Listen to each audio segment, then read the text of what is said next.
Sur une des consultations dédiées en Île-de-France, on recensait 10 demandes de changement de sexe par an il y a 20 ans. On en recense 10 par mois aujourd'hui. Réseaux sociaux, séries, émissions de télé, films, livres, journaux, il faut dire que tous ces supports font régulièrement la promotion de jeunes ou d'adultes qui ont changé de sexe. Présentées presque exclusivement sous un jour positif, ces histoires ont envahi les cours de récré et viennent alimenter les conversations de nos enfants et de nos ados, quel que soit leur milieu social ou le type de leurs établissements scolaires.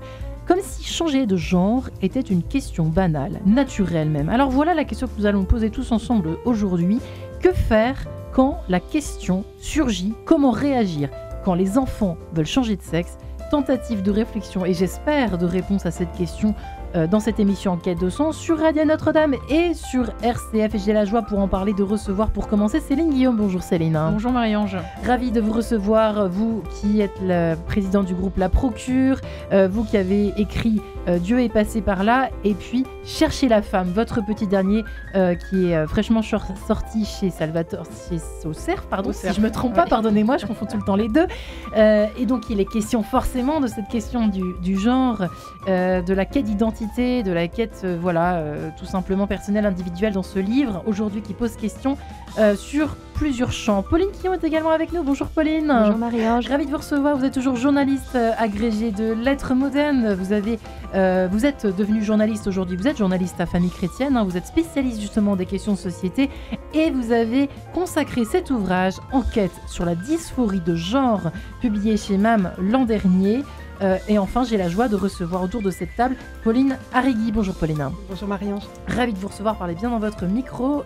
Il y a deux Pauline dans cette émission.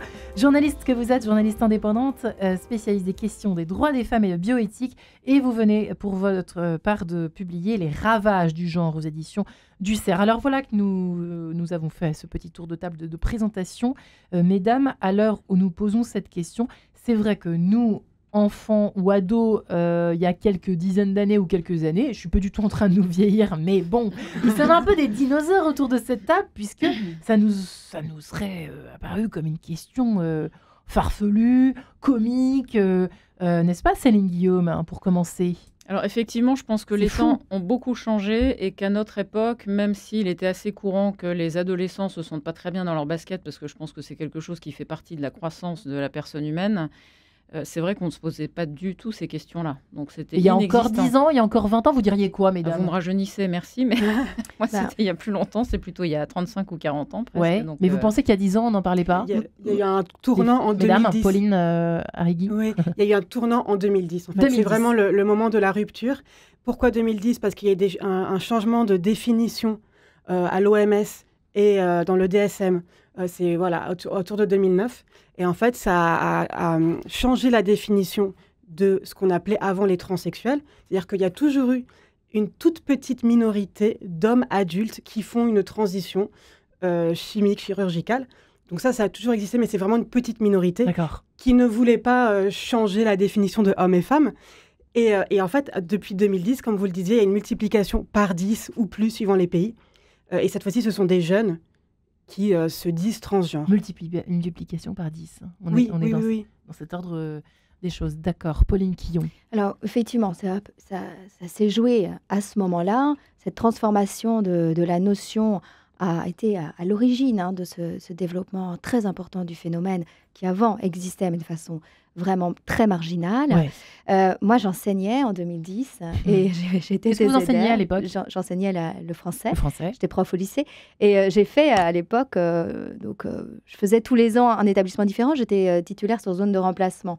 Et sur aucun des établissements dans lesquels j'ai pu travailler pendant 4 ans, je n'ai rencontré cette question-là, jusqu'en 2012-2013. Et donc, effectivement, ça a commencé en 2010, mais c'est arrivé vraiment en France un petit peu plus tard. Et ensuite, à partir du moment où ça a commencé, ça s'est répandu comme une traînée de poudre de façon extraordinairement rapide. Et moi, à ce moment-là, j'étais journaliste à Famille Chrétienne et j'ai vu apparaître le phénomène et j'ai été frappée par sa rapidité, son caractère soudain, et puis l'unanimité qui accueillait ce phénomène, aussi bien dans la presse et les adultes qui l'accueillaient sans recul critique, comme si ça allait de soi, alors que c'était tout à fait stupéfiant. Enfin, c'était quelque chose qui, évidemment, défiait la représentation commune de l'homme et des femmes. Quel a été le moteur de cette espèce de raz-de-marée, si j'ai bien compris, sociétal, psychologique, aussi massif, Céline Guillaume, à votre avis? C'est quand même étonnant, hein, on est là pour y réfléchir tout aussi ici, mais... Alors, je ne suis pas non plus une spécialiste du sujet, c'est vrai que j'ai été très attentive, on a 5 enfants, garçons et filles. Alors, j'ai pas précisé que vous étiez aussi là en tant que maman, n'est-ce pas, hein? Voilà, donc je me placerai plutôt de ce point de vue-là. Donc nos enfants sont de grands adultes maintenant, mais c'est vrai qu'on ne se sont pas du tout posé ces questions-là, même si l'idéologie de genre commençait à se faire entendre. Et je me souviens de, effectivement, notre dernière fille à l'adolescence qui un jour est rentrée en se posant quand même des questions, en se disant mais qu'est-ce que j'entends, c'est quoi ces histoires d'idéologie de genre, etc. Mais sans aller jusqu'à se remettre en question elle-même. Mais déjà, la question la titillait quand même. Il y a une dizaine d'années, effectivement, oui. Dans le privé, catho, tout va bien, quoi. Voilà, et ça. En fait, la question émerge quand même, ce qui veut dire qu'il y a une espèce de c'est toujours des raz-de-marée un peu invisibles, hein. C'est sournois, hein, ces questions sociétales, et comme celle peut l'être celle du genre, justement, qui vient... Oui, pardon, juste, je pense que les réseaux sociaux ont beaucoup à faire sur ce sujet-là. Enfin, Pauline vous en parlerait mieux que moi, mais effectivement, il y a une croissance, Pauline, vous l'évoquiez tout à l'heure, de l'accès aux réseaux sociaux des jeunes. Je vois entre même notre aînée et notre dernière fille. Notre dernière fille a eu un téléphone portable plus tôt que notre fils aîné. Alors, on a eu raison, on a eu tort. Enfin, voilà, on essaie de vivre avec son temps, même si on met des limites. Et donc, effectivement, elle, quand elle était en collège, elle a vu des images, entendu ou lu des articles, etc., qui pouvaient être troublants. Ouais. Et les pousser à se poser des questions qui peut-être ne se posaient pas au fond, mais on leur dit qu'il faut se poser la question et que c'est tellement normal de se poser la question que finalement tout le monde se pose la question. Mais ça vient d'où, en fait? Est-ce qu'on a une idée, Pauline Arrigui? Ça vient d'où? C'est une volonté... alors ça y est, on va me traiter de complotiste, mais ça vient d'où, cette affaire? C'est la faute à qui? C'est assez complexe, mais en fait, déjà, il y a l'idée du genre masculin et féminin. Alors, au début, on se disait... Il y a des femmes et il y a les hommes. Et en fait, du fait de notre biologie, il y a des stéréotypes et des rôles sociaux qui pèsent sur les hommes et les femmes. Donc ça, c'était une première idée. Ensuite, ça a évolué. Ça, c'était pas si mal, d'une certaine façon. Oui, non, je suis d'accord, mais le problème, c'est que ça a évolué ou ça a été perverti. Et en fait, l'idée, c'était de dire on peut être une femme avec un rôle socio-masculin, on peut être un homme, donc l'inverse. Et en fait, de détacher les deux. Ce qui donne des hommes qui sont en fait des femmes, des personnes non-binaires qui ne sont pas dans le genre. Voilà, le problème, c'est de détacher les deux. Donc, en fait, ça donne des personnes qui sont aussi dissociées de leur corps. Parce qu'en fait, quand vous dites « j'ai un corps de femme, mais peu importe, puisqu'en fait, j'ai une personnalité d'homme », et c'est cette réalité de ma, entre guillemets, personnalité d'homme qui compte plus que mon corps, en fait, vous avez des jeunes qui sont... en fait, qui pensent plus, voilà, qui sont détachés de leur corps. Après, pourquoi ça a autant de succès ? Aussi parce que c'est quelque chose qui répond à beaucoup de problèmes, en fait, et d'interrogations. C'est-à-dire que on en parlait quand une jeune fille, c'est une grande majorité de jeunes filles aussi qui se disent transgenres. Ça, c'est une information importante. En fait, quand une jeune fille a un très très mauvais rapport à son corps du fait de traumatisme sexuel, il y a beaucoup de jeunes filles autistes aussi, des jeunes filles qui sont lesbiennes et qui ne veulent pas se l'avouer. En fait, vous êtes transgenre, c'est vraiment une réponse qui rassure tout le monde. Donc en fait, vous avez tel problème. Comme un antidote aux problématiques, au mal-être. C'est un peu ça, finalement. C'est un combo, quoi. C'est la petite recette. Tiens, vous avez pensé à ça? Changez de sexe, tiens, vous allez voir. Oui, c'est un peu ça? Ça apparaît comme... Pardon. Ouais, de Pauline. Pauline Fillon. Oui, il y a quelque chose un petit peu comme ça. En tout cas... Comme vous disiez, Pauline, il y a quelque chose de très important, c'est qu'effectivement, il y a une nouvelle population qui apparaît, c'est celle des jeunes filles, qui n'étaient pas du tout présentes. Hier, quand on parlait d'enfants, de personnes qui voulaient changer de sexe, il s'agissait d'un homme adulte qui souffrait d'une dysphorie, donc cette dissociation, cette souffrance de ne pas se ressentir...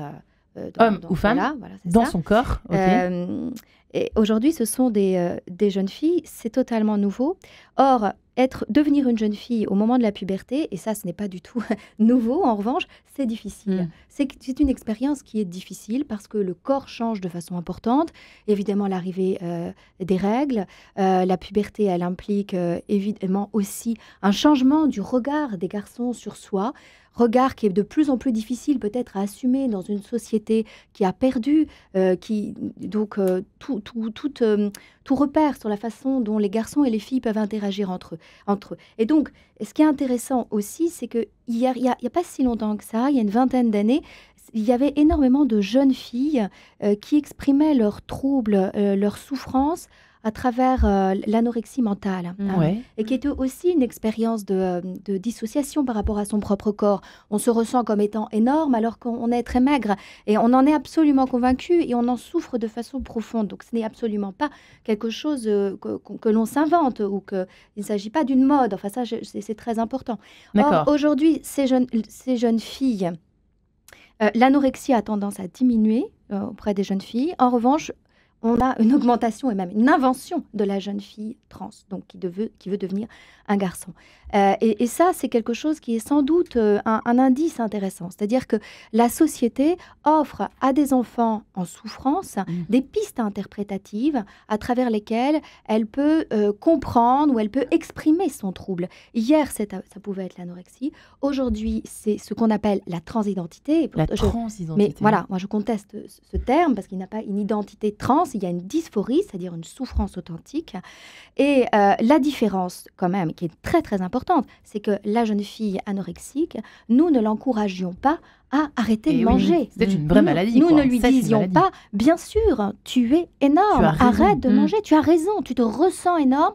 Toi seul est capable de savoir quelle est ta vérité, donc arrête de manger. Voilà, aujourd'hui, une jeune fille qui dit « je me sens mal avec ce corps, je ne supporte pas de le voir se transformer en corps de femme », on lui dit « mais bien sûr, tu as raison, tu es un garçon, donc bien sûr, arrête tout ça et un jour, peut-être que tu te feras ôter les seins ». C'est la grande différence. Nous entrons dans le discours de la maladie, enfin, du trouble. On n'a pas le droit de dire maladie aujourd'hui puisque c'est sorti du DSM, etc., dépathologisé, mais le monde des adultes vient conforter, confirmer le ressenti de l'enfant. Et c'est ça la grande différence.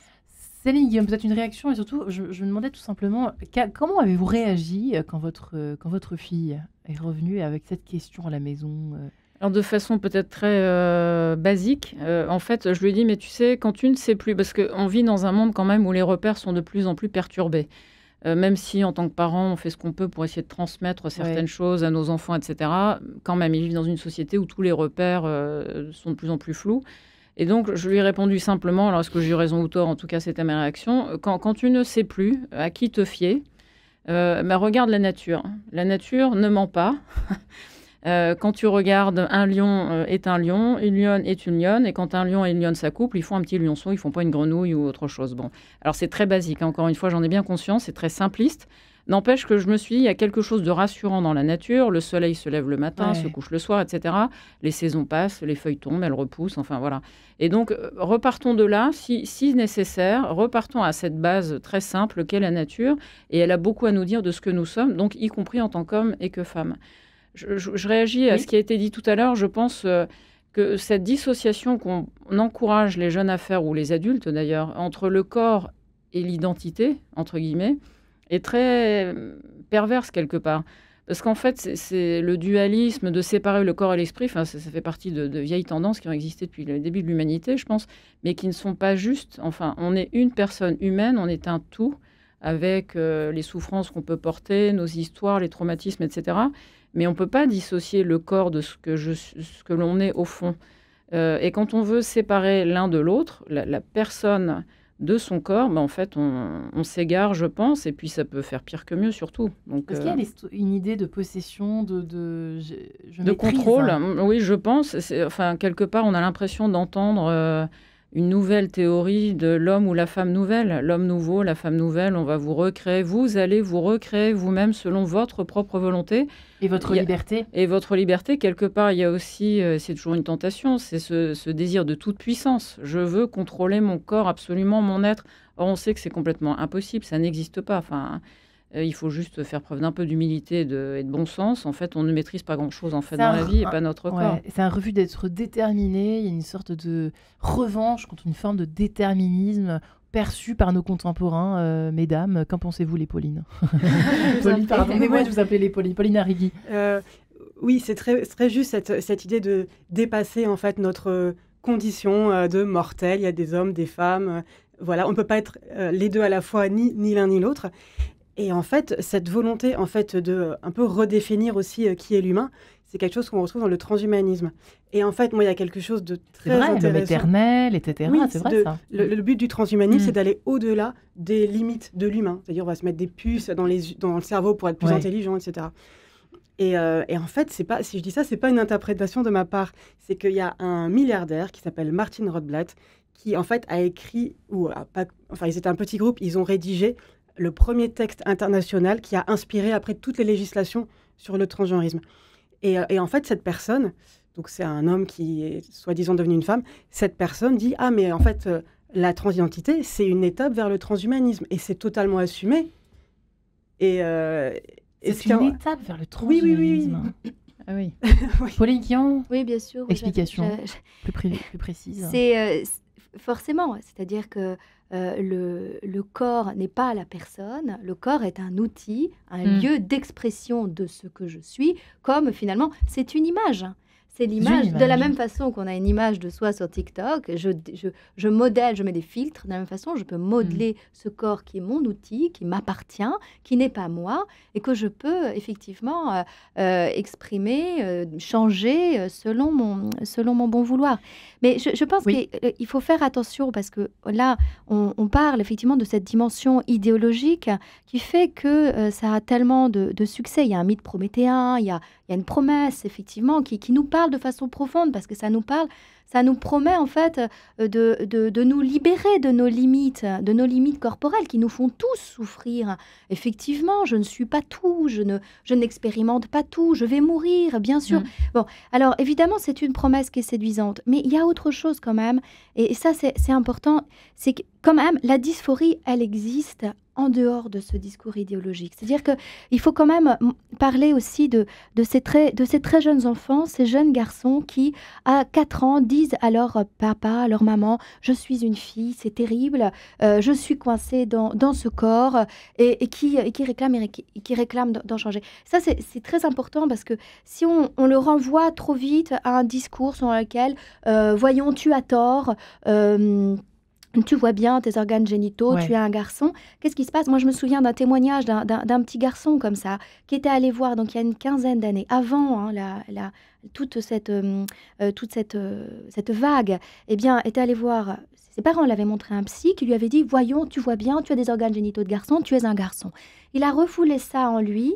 Il l'a gardé en lui, et effectivement, il ne s'est jamais senti entendu dans ce qu'il ressentait. Et à l'âge de l'adolescence, ça a explosé. Et aujourd'hui, les parents n'ont plus qu'une solution, ou le perçoivent comme tel, c'est-à-dire d'accepter que l'enfant, effectivement, aujourd'hui prenne des bloqueurs de puberté, etc. Et je dis juste que c'est très important, quand même, de l'entendre comme quelque chose de sérieux, de l'écouter, dire je crois que tu le ressens. Enfin, c'est vraiment très important, ça. Et merci justement d'approfondir ce sujet tout en finesse. Merci beaucoup, Pauline Quillon, Pauline Arrigui, Céline Guillaume. Nous nous retrouverons juste après, si vous le permettez, mesdames, cet extrait de cette badinerie de Jean-Sébastien Bach, la suite numéro 2. À tout de suite.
Et voilà pour cette interprétation signée Cyprien Katsaris autour de cette badinerie de Jean-Sébastien Bach, suite numéro 2. À l'heure où nous parlons de changement de sexe, comment réagir quand vos enfants, quand nos enfants expriment le désir ou se questionnent? Nous en parlons avec mes 3 invités du jour. Céline Guillaume, qui est aussi maman, et oui, qui a écrit Chercher la femme tout récemment au CERF. Pauline Quillon, qui est journaliste à Famille Chrétienne et qui a de son côté écrit cette enquête sur la dysphorie du genre chez MAM. Et enfin, Pauline Arrigui, journaliste indépendante, qui a écrit de son côté Les ravages du genre aux éditions du CERF. Effectivement, nuançons un peu nos propos, mesdames. C'est important de le faire. Nous avons 52 minutes et nous avons des parents certainement qui sont désemparés aujourd'hui et on les comprend. Voilà, ça peut arriver absolument à tous les parents. Et même, je vous posais la question de façon presque triviale, mais finalement, tous les enfants vont se poser au moins une fois dans leur vie. Maintenant, on peut le dire, presque à 100%, Céline, Pauline et Pauline, la question, peut-être pas de tout de suite changer de sexe, mais se questionneront sur leur identité. On ne peut pas passer à côté de cela, Céline Guillaume, pour vous aujourd'hui. Effectivement, je pense que le sujet est tellement évident et tellement affiché partout. Nos enfants ou les jeunes d'aujourd'hui ne passeront difficilement à côté de la question. Et je parle en tant que parent, je pense que la première chose à faire... on peut les enfermer hors contrat, on peut faire ce qu'on veut. Oui, non, mais ça, il y a Internet. Donc de toute façon, un jour ou l'autre, ils verront Internet et ils verront des choses que les parents ne souhaitaient pas qu'ils voient. La pornographie en fait partie, etc. Bon. Je pense que la première réaction à avoir devant n'importe quel questionnement d'un jeune, c'est l'écoute. Et ça, c'est vital, en fait. On a tous besoin d'être écoutés, encore plus les adolescents, parce que leurs questionnements sont existentiels et profonds. Et donc d'être d'abord à l'écoute avant, même si spontanément à l'intérieur de soi, on a envie de bondir en se disant mais qu'est-ce qu'il me raconte, qu'est-ce qu'elle me dit et ça, ça demande beaucoup de maîtrise de soi et d'autocontrôle, de se dire non, je ne vais pas bondir quand j'entends mon enfant me dire maman, je voudrais changer de sexe. C'est d'abord l'écouter, lui laisser exprimer ce qu'il a exprimé et puis ensuite essayer de comprendre d'où vient ce questionnement. Pourquoi est-ce qu'il ou elle se pose cette question ? Et puis, surtout ne pas juger, parce que ça ne fait pas avancer les choses. Je pense qu'il faut beaucoup de patience et puis peut-être oser prendre la discussion en plusieurs fois pour laisser le temps de reposer les choses, de mûrir. Laisser le temps aussi à ce jeune d'exprimer ses angoisses, peut-être, ses craintes, ses questionnements, et puis d'avancer et accepter d'avancer petit à petit. Et je pense que l'écoute peut faire tomber beaucoup de barrières ou de blocages surtout.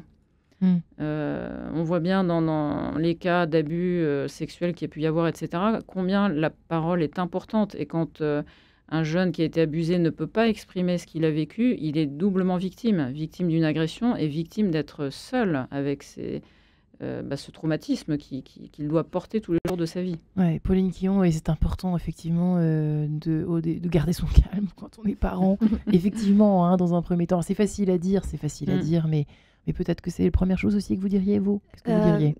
Effectivement, ça peut arriver absolument à n'importe qui. Enfin, moi, je me souviens, quand j'étais enfant, je lisais, comme tout le monde, le Club des 5. Claude, c'est Claudine. Et en fait, les petites filles de cet âge-là qui voulaient être des garçons, ça a toujours existé. Et la différence, c'est que, justement, Claudine, on lui permettait de s'appeler Claude, on lui permettait de vivre un peu comme un garçon, à la garçonne, et puis, on s'en formalisait pas plus que ça. Mais on ne disait pas à Claudine, tu es Claude parce que tu es un garçon. On lui disait pas ça. Alors, si on réfléchit, la façon dont hier, on prenait le sujet, ça voudrait dire qu'aujourd'hui, on voit un garçon ou une fille qui dit, voilà, moi, je m'identifie davantage en tant que garçon et fille. Peut-être qu'effectivement, il y a un travail à faire sur nos propres attendus, nos propres stéréotypes de genre, ce que nous plaquons sur nos enfants. Est-ce qu'il faut le laisser être un petit peu plus souple, expérimenter des sports, des activités, des expressions de soi qui vont être plus conformes à ce qu'ils recherchent. Mais en tout cas, il y a une chose qui est très, très importante, c'est qu'il ne faut jamais valider en fait le fantasme comme étant du réel.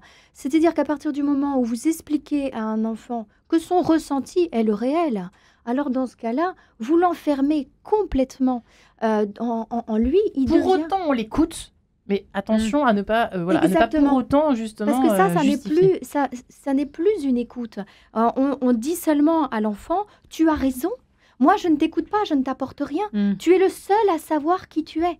Imaginez quelle est la solitude d'un enfant, l'angoisse, à qui on dit, Tu es le seul à savoir qui tu es.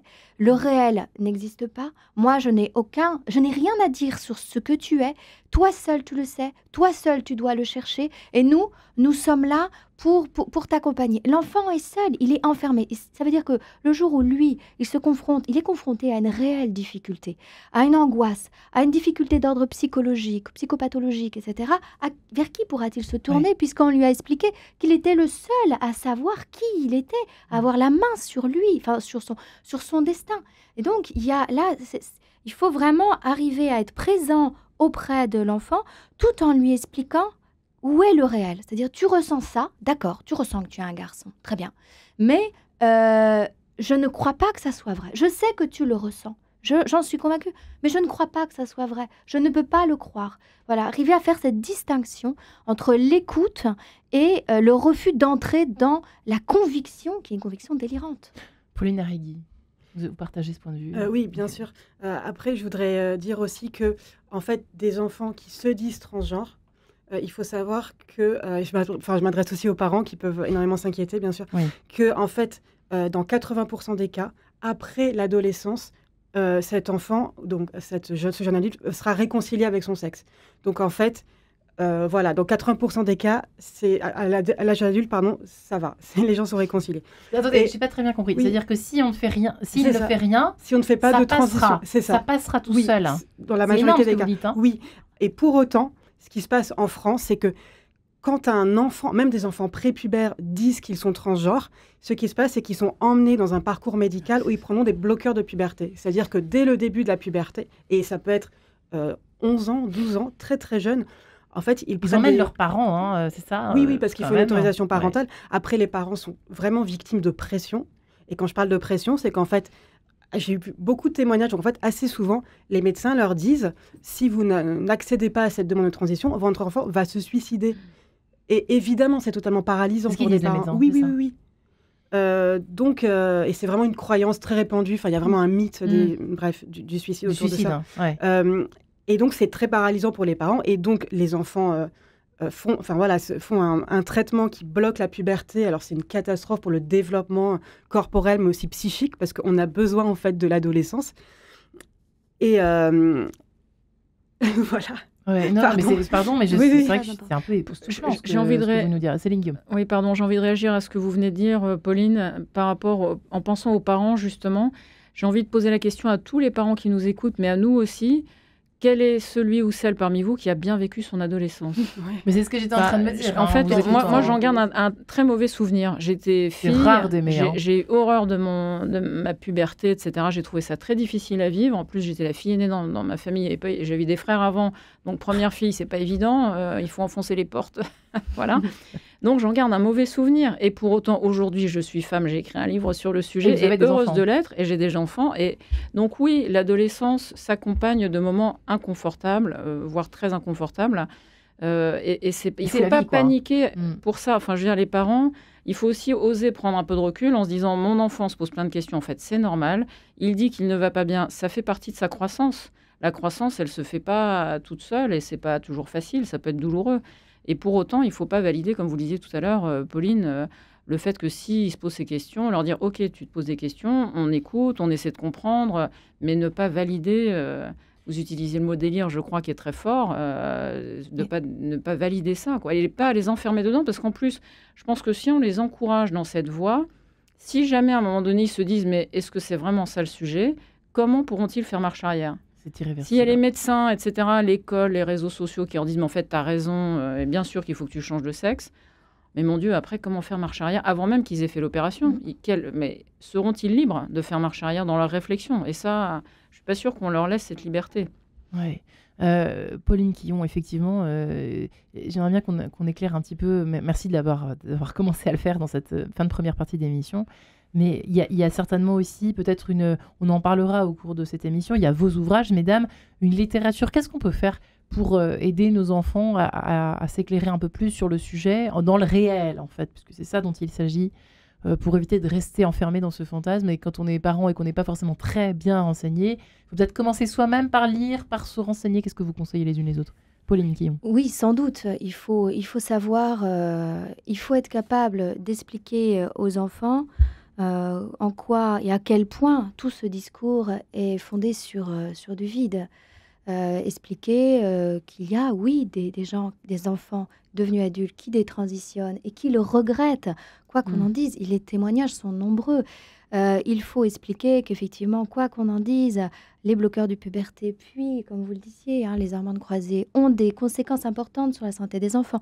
Il faut leur dire que s'ils transitionnent, eh bien, ils n'auront pas une sexualité épanouie. Ils perdront, si en tout cas la transition a eu lieu avant la puberté, toute possibilité d'avoir des enfants de façon naturelle. Et que ce qui leur est promis, savoir le corps de l'autre sexe, la réalité de l'autre sexe, est un idéal qui n'est pas possible d'atteindre. Donc, effectivement, il faut informer l'enfant. Mais je crois qu'il y a quelque chose de très important. C'est quelque chose qui se joue dans notre culture autour de la relation entre les hommes et les femmes et qui, à mon sens, explique ou donne des pistes d'explication justement pour ce développement du malaise dans l'identité sexuée. C'est, à mon sens, toute une présentation d'un féminisme à l'heure actuelle qui me semble vraiment néfaste pour les jeunes filles. De quoi s'agit-il quand on écoute les jeunes filles qui sont devenues des garçons, enfin qui ont fait ce chemin, qui reviennent en arrière? Elles disent toutes la même chose. J'ai détesté mon corps parce que être une femme, pour moi, ça signifiait quoi? En tout cas, que me disait la société sur la féminité? Ça signifiait être dominée. Ça signifiait être inférieur, ça signifiait être un objet de consommation, ça signifiait tout cela. Et donc, à partir de ce moment-là, devenir une femme n'est absolument pas désirable. Donc, il s'agit d'abord de rendre désirable être femme, être homme. Quelle figure d'identification nous proposons aux jeunes filles et aux jeunes garçons? Parce que finalement, les garçons ont le problème inverse. Effectivement, il y a un problème plus... Les enjeux sont un peu différents chez les garçons. On voit bien que souvent, ils racontent que la pornographie a joué un rôle très important parce que ça a pu développer des fantasmes fétichistes qui leur donnent l'idée, l'obsession de devenir le corps féminin. Donc, c'est des choses qui sont aussi des hypothèses qui sont intéressantes, mais qui, peut-être que c'est marginal, mais en tout cas, on voit bien qu'il s'agit encore d'un malaise dans le rapport entre les hommes et les femmes. Donc, cette question sur le genre qui est présentée dans nos sociétés fatalement comme un lieu de conflit, comme un lieu de souffrance, comme un lieu de domination, et jamais comme un lieu, au contraire, de croissance et d'enrichissement des hommes par les femmes. Et en fait, tout le discours aujourd'hui sur le féminisme est un discours agressif, est un discours de haine de soi. Les femmes, les jeunes filles, on leur dit « sois féministe », ça veut dire quoi? Ça veut dire « affirme ta force, n'aie pas d'enfant, sois autonome, etc., etc., sois moche. » Enfin bon, non mais à la rigueur, c'est ce qu'on a dit. Oui, c'est ça. Oui, mais pourquoi pas qu'elle garde ses poils? On s'en fiche, qu'elle le fasse ou qu'elle le fasse pas. Bien sûr, mais ce qui est embêtant, c'est qu'on lui explique, c'est la seule façon d'être une femme qui ne se laisse pas écraser, qui ne devienne pas un objet de consommation. Mais attendez, mais on va où? Donc, il faut revaloriser une façon d'être femme, une façon d'être homme. Et là, effectivement, moi, je suis persuadée que à peu près seul le christianisme rend possible, en fait, une conception de l'homme et de la femme et une promotion de la femme qui ne se fasse pas au détriment des garçons, c'est-à-dire qui se fasse dans le sens d'une alliance, d'une admiration réciproque. Et pas pour autant d'une esclave comme on a tendance à le croire de prime abord. Il y a un travail à faire là-dessus aussi, sortir des stéréotypes de la femme boniche. Ouais, il faut arrêter avec ces histoires. Ah ouais. Même si certains... bon, bref. Mais c'est une autre question. C'est une autre question. On ne va pas semer l'embrouille dans cette émission qui est déjà suffisamment délicate. Je vous propose de nous retrouver juste après Zazie. Je suis un homme. 3 petits points. À tout de suite.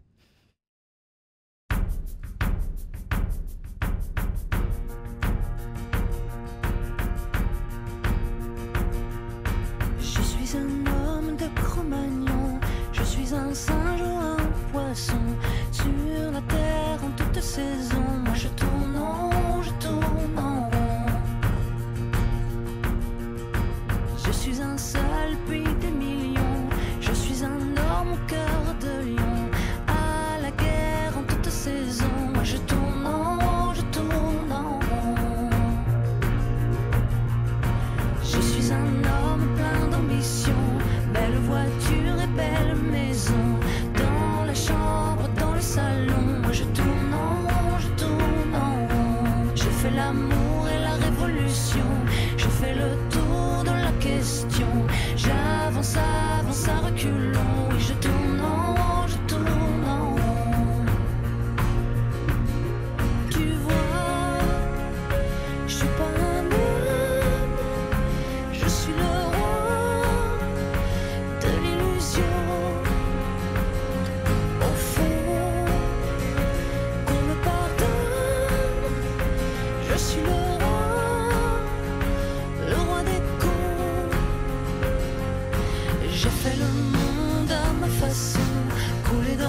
Je suis un homme au pied du mur, comme une erreur de la nature. Sur la terre sans d'autre raison, moi je tourne en rond, je tourne en rond.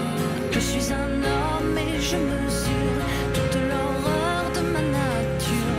Pour ma peine, ma punition, moi je tourne en rond, je tourne en rond. Je suis un homme et je mesure toute l'horreur de ma nature. Je suis l'heure de ma peine, ma punition, moi je tourne en rond, je tourne en rond. Moi je tourne en rond, je tourne en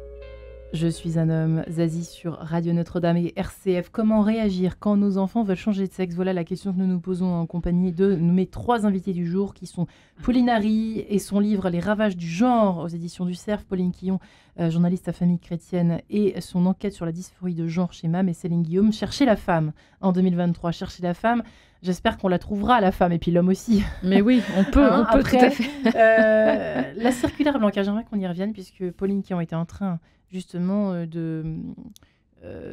nous étions en train d'échanger toutes les 4 autour de toutes ces questions, la faute à qui, donc on revenait sur le facteur idéologique, le facteur sociétal, peut-être gouvernemental, je ne sais pas. C'est vrai qu'on voit des choses apparaître ici et là, fantasmes ou réalité, dans nos écoles, entre les cours de sexualité dès la maternelle, est-ce vrai, est-ce faux? Tout ça, bon, on en parle beaucoup, de plus en plus, et heureusement aujourd'hui, la parole se libère autour de cela. Pauline Quillon, les circulaires Blanquer, parlons-en quand même. Oui, c'est un élément important parce que la circulaire Blanquer, c'était il y a déjà 2 ou 3 ans, j'ai plus la date en tête, recommandait, c'est ce qu'a dit la Haute Autorité de la Santé, ce n'est qu'une recommandation, donc recommande que tous les personnels de l'éducation, donc les enseignants, les encadrants, etc., accompagnent les enfants dans leur transition sociale quand la demande s'en fait sentir. À l'époque, la demande des associations qui défendent les droits des personnes trans était un peu déçue parce que la circulaire n'était pas allée assez loin, puisqu'elle réclamait quand même l'accord des parents. Voilà. Donc ça, c'était le coup de la limite posée à cette liberté. Qu'est-ce qui se passe objectivement aujourd'hui dans les écoles quand vous parlez à des enseignants? Eh bien, dans tous les cas, l'enfant obtient sans aucune difficulté. Moi, je connais très peu d'exceptions à cette règle. Il faut des chefs d'établissement vraiment courageux et c'est difficile parce qu'évidemment, il y a la crainte d'être mis en cause. Dans quasiment tous les cas, le chef d'établissement accepte si un des parents est d'accord, mais même souvent un des deux n'est pas d'accord, mais c'est pareil, accepte que l'enfant soit sociabilisé comme un garçon ou comme une fille, dans le sexe opposé. Ce qui signifie, selon les cas, l'accès aux toilettes du sexe opposé, avoir un prénom, voir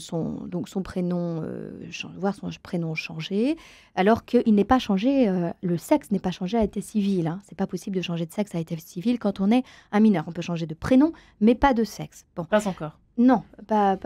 Voilà. Pardon. Donc, ce qui s'est passé et qui est très intéressant, c'est que le juriste pour l'enfance a posé un recours. Là, c'était en décembre. La réponse est tombée récemment auprès du Conseil d'État pour contester la circulaire Blanquer.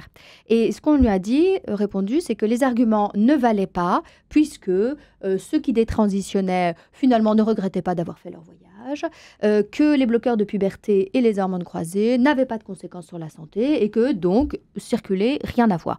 Donc les recommandations sont maintenues. Or, dans le même temps, en Angleterre, qu'est-ce qui s'est passé? Il y a 2-3 mois, le ministre d'Éducation a au contraire recommandé que les écoles ne procèdent plus à ce qu'on appelle la transition sociale dans des enfants. sauf en de très très rares occasions. Donc il y a de très nombreux critères, très solides, très difficiles. Et il recommande 2 choses, c'est-à-dire de prendre, de vraiment faire attention donc à la vie médicale. Il faut vraiment que ça soit une demande très très sérieuse, parce qu'effectivement il y a des enfants, effectivement en général le risque de suicide est très très largement surévalué, mais il peut exister. Il y a des scarifications, des tentatives effectivement de suicide qui peuvent exister. Donc dans ce genre de situation, effectivement il peut y avoir une tolérance, c'est ce dont parle en tout cas le ministère, mais en tout cas ce qu'il dit également, c'est que la liberté de conscience des enseignants doit être respectée et qu'on ne peut pas forcer un enseignant à utiliser le prénom le prénom du sexe opposé si ça va contre ses convictions. Donc, c'est-à-dire... Différence majeure avec la France qui va dans l'autre sens. La France, pourquoi est-ce qu'ils sont allés sur ce terrain-là? Parce qu'ils ont 10 ans d'avance sur nous, sur le chapitre des transitions. C'est-à-dire qu'ils ont 10 ans avant nous commencé à opérer des jeunes, etc. Et commencent là-bas à s'entendre de façon beaucoup plus forte la voix de ceux qui ont détransitionné et qui font des procès. Et donc, demain, c'est le risque, évidemment, en France, que les jeunes disent aux éducateurs « Mais enfin, tu m'as laissé faire ». Alors qu'on peut savoir aujourd'hui que, comme vous disiez très justement, Pauline, normalement, dans plus de 80% des cas, quand un enfant souffre d'une dysphorie, elle se résorbe d'elle-même à l'âge adulte. Alors que si l'enfant a subi une transition sociale, dans l'immense majorité des cas, voire la totalité des cas, l'enfant ensuite prendra des bloqueurs de puberté.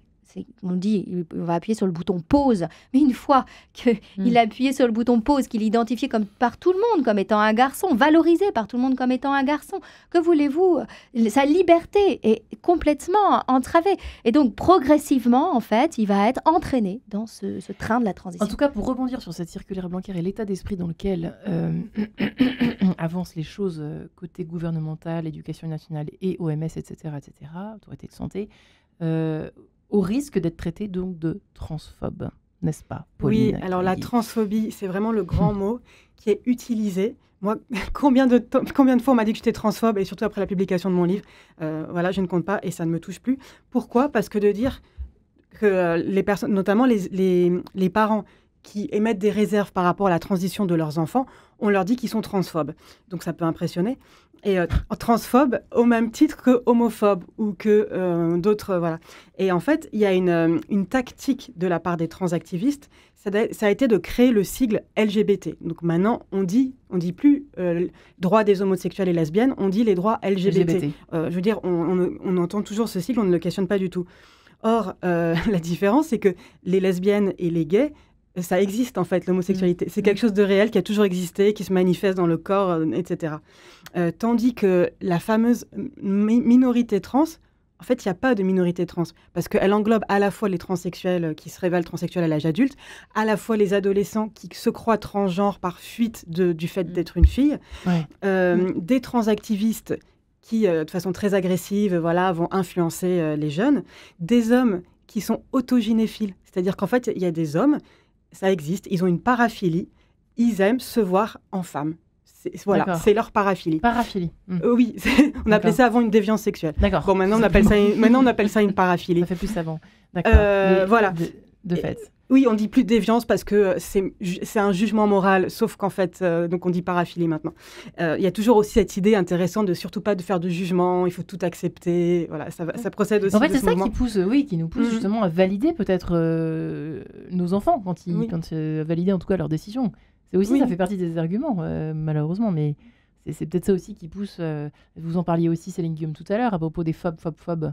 Oui, c'est ça. J'allais dire, dans un pays où on est heureux d'être dans un pays de toutes les libertés, qu'en est-il de la liberté d'expression? Et ce n'est pas parce que l'on pose une question sur quel que soit le sujet, d'ailleurs, on peut prendre les conflits géopolitiques, etc. Le fait de questionner, on ne peut pas nous plaquer des phobies sur tous les sujets dès qu'on aborde quelque chose ou qu'on ose poser des questions. On n'est pas d'accord. Ouais. Oui, ou même que l'on pose des questions simplement. On peut quand même se poser des questions pour comprendre justement c'est pas parce qu'on se pose des questions qu'on est phobe, quel que soit le sujet. Enfin, je trouve ça... Et ça m'inquiète d'un point de vue plus général sur l'état de santé d'esprit de notre société actuelle. Ne pas remettre en question le fait qu'on ne puisse pas questionner un sujet quel qu'il soit, je trouve ça quand même grave. C'est pas normal. Non, il y a quelque chose qui n'est pas tout à fait à sa place.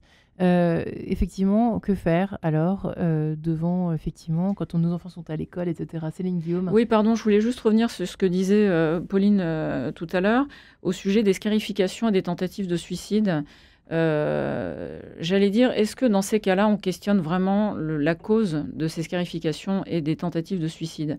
On a tendance à trouver derrière la nécessité de changer de genre toutes les réponses à toutes les questions et à tous les mal-être. Mais en fait, il y a quand même, je pense, un lien, une corrélation non négligeable de cas où une jeune fille ou un jeune homme, et particulièrement les filles, vont effectivement s'auto-scarifier, faire des tentatives de suicide. Et ce n'est pas du tout un problème d'être transgenre. C'est souvent lié à des abus sexuels. Or, ces abus sexuels, quand même, ce qu'on constate aujourd'hui, c'est que ça reste un sujet douloureux et difficile à aborder, et que plutôt que de faire face à une situation très douloureuse, que ce soit au sein des familles ou dans le monde médical, on préfère aller plaquer autre chose, une autre solution qui évitera d'aller voir la vérité de la situation du jeune. Et ça, je trouve ça aussi très, très embêtant et dommageable, je pense. Ouais. Que répondez-vous, Pauline Quillon? Alors, pardonnez-moi de dévier un tout petit peu, mais c'est vrai qu'on l'a vu, par exemple, mentionné dans le Figaro il y a peu de temps. Et c'est une phrase de Nicole Priolo. Alors, c'est un collectif, Claudine Junien.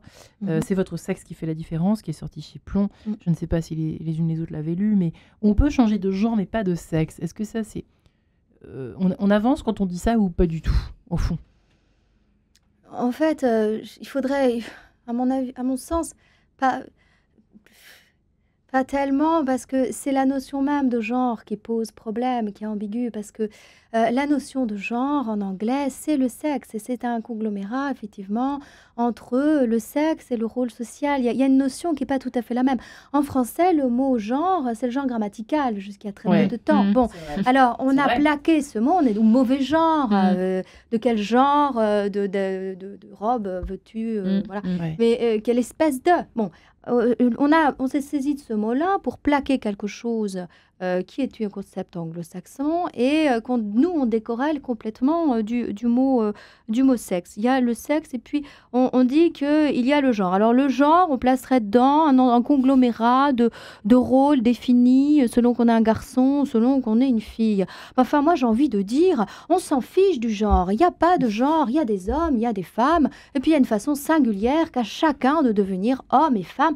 On en a assez de toutes ces espèces de plaqués, de catégories. Enfin, laisser les gens devenir eux-mêmes, se découvrir, laisser les enfants découvrir qu'ils ont des qualités. Effectivement, un garçon qui va avoir des qualités qu'on met classiquement chez les filles. Il aime le rose, ça ne fait pas de lui qu'il aura un genre féminin.